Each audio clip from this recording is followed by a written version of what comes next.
It's the 4th of the month, which means it's time again to discuss our commitment to help keeping you heart healthy.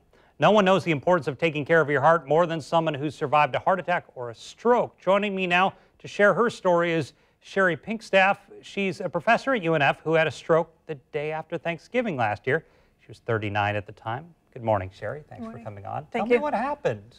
So the Sunday after Thanksgiving last year, I woke up around 6 o'clock in the morning, was going to do my sort of normal morning routine, go for a run, laid in bed for a few minutes. As soon as I got out of bed, I realized I felt really strange. My right arm and leg were numb and tingly, and I just didn't feel well. So I went to my husband to wake him up and started to shake him and asked him, I didn't ask him anything. I just tried to communicate that I didn't feel well, and he said, "What's wrong? Can't you talk?" And I realized that I couldn't, and so he called 911, and I was brought to the emergency room. What strikes me is you were so young. Yeah. You never think of someone in their 30s. Yeah, I think that that's true. In some ways, it's a bit of a misconception that only old people can have a stroke, and it's absolutely not true. Lots of it's not it's rare, but it's sort of common for young people to have stroke for different kinds of reasons. So we're talking about keeping heart healthy, and just in general, so you can avoid it as best you can. What are some things people can be doing before you get to that point? Well, for me, I didn't have a lot of traditional risk factors, but for people who do, the things that are really important are to make sure that you're taking care of yourself, exercise, eat the right things.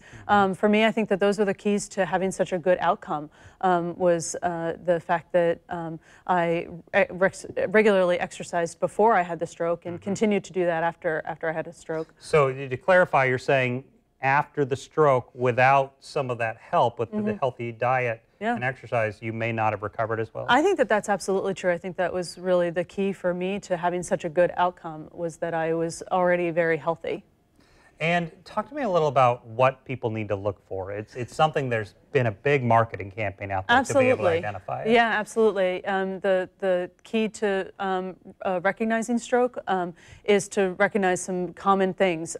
Facial weakness, one-sided usually, arm weakness, again one-sided, speech difficulty.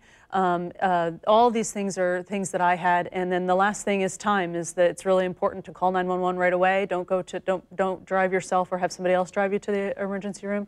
Call 911. I want to put it up on the screen, guys. I don't know if you put it up. I want to show that graphic one more time, or first time if we haven't put it up yet. Just some things to do: reduce stress, eat and drink in moderation, be vigilant with medication, exercise and get rest, know the symptoms for heart attack and stroke, and don't delay in seeking medical attention.